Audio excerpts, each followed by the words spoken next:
Assalamualaikum warahmatullahi wabarakatuh. Yang terhormat Bapak Dr. Wirmi Eka Putra SMSI dan Ibu Dr. Wira Lestari SMSI selaku dosen pengampu akuntansi keperilakuan. Pada kesempatan kali ini kami dari kelompok 3 yang beranggotakan saya sendiri Hasil Naziha dengan NIM C1 C022024. Lalu ada teman saya Fevi Mariani C1 C022041 dan Kristianti Natali Simanjuntak dengan NIM C1 C022071 akan mempresentasikan materi mengenai aspek keperilakuan pada pengakumulasian dan pengendalian biaya. Langsung saja pada materi yang pertama akan dibacakan oleh Fevi. Baiklah, terima kasih moderator. Untuk materi pertama yaitu biaya dengan fungsi manajemen. Biaya manufaktur. Biaya manufaktur itu merupakan seluruh biaya yang berhubungan dengan aktivitas fabrikasi perusahaan. Biaya manufaktur dikelompokkan lagi ke dalam tiga kategori, yakni bahan baku langsung, tenaga kerja langsung, dan overhead pabrik. Selanjutnya biaya non-manufaktur. Biaya dan manufaktur juga seringkali disebut sebagai biaya operasi. Biaya non-manufaktur atau biaya operasi mencakup biaya penjualan, serta biaya administrasi dan umum. Yang kedua yaitu pola perilaku biaya. Biaya tetap. Biaya tetap ini merupakan biaya-biaya pada limit tertentu atau kapasitas tertentu, totalnya tetap. Meskipun volume kegiatan perusahaan berubah-ubah, sejauh ini tidak melampaui kapasitas. Total biaya tetap tidak dipengaruhi oleh besar kecilnya volume kegiatan perusahaan. Misalnya, manajemen memasang papan iklan untuk tujuan promosi suatu produk baru. Maka, ketika masa promosi, kelas selesai biaya iklan tersebut juga akan dihentikan.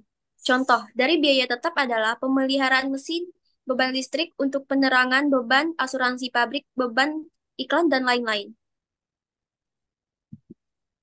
Selanjutnya, biaya variabel. Biaya variabel adalah biaya-biaya totalnya selalu berubah-ubah secara proporsional dengan perubahan volume kegiatan perusahaan. Perubahan pada total biaya variabel yang dipengaruhi oleh besar kecilnya volume produksi atau volume 8 penjualan secara proporsional. Untuk memenuhi aktivitas normal operasional suatu perusahaan. Contoh biaya variabel yaitu biaya bahan baku, biaya tenaga kerja langsung, biaya bahan penolong, dan lain-lain. Selanjutnya, biaya semi variabel. Biaya semi variabel adalah biaya-biaya yang totalnya selalu berubah secara proporsional. Jangan perubahan volume kegiatan perusahaan, titik besar kecilnya total biaya variabel dipengaruhi oleh besar kecilnya volume produksi atau penjualan secara proporsional. Biaya ini mengandung unsur biaya tetap dan biaya variabel. Contoh jenis biaya ini antara lain sebagai biaya overhead pabrik, seperti penyusutan aset tetap pabrik yang dihitung berdasarkan jumlah unit yang diproduksi.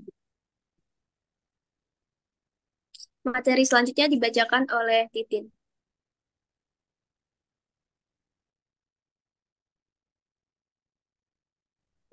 Baiklah, materi selanjutnya itu tentang biaya relevan untuk pengambilan keputusan.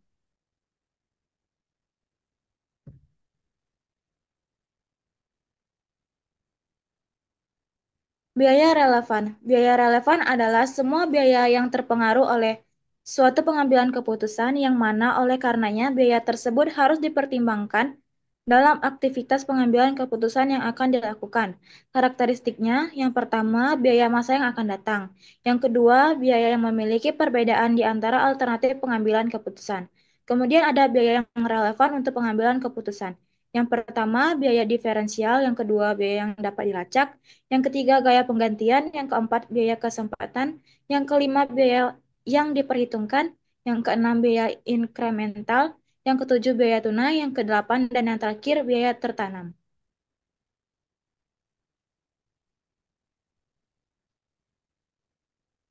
Materi selanjutnya itu tentang perilaku biaya untuk perencanaan, pengendalian, dan pengambilan keputusan.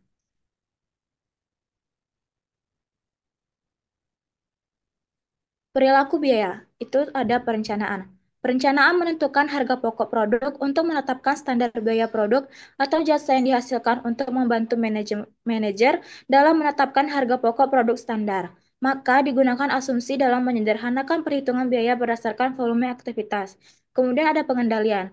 Unsur biaya yang dapat dikendalikan adalah penggunaan bahan baku berdasarkan standar pemakaian bahan baku yang efisien agar mampu menekan biaya atau controllable. Kemudian yang ketiga ada pengambilan keputusan.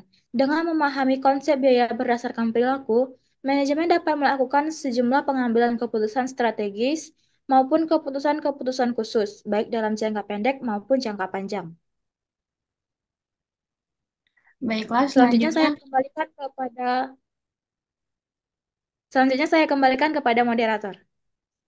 Baiklah, selanjutnya sistem biaya tradisional versus biaya standar.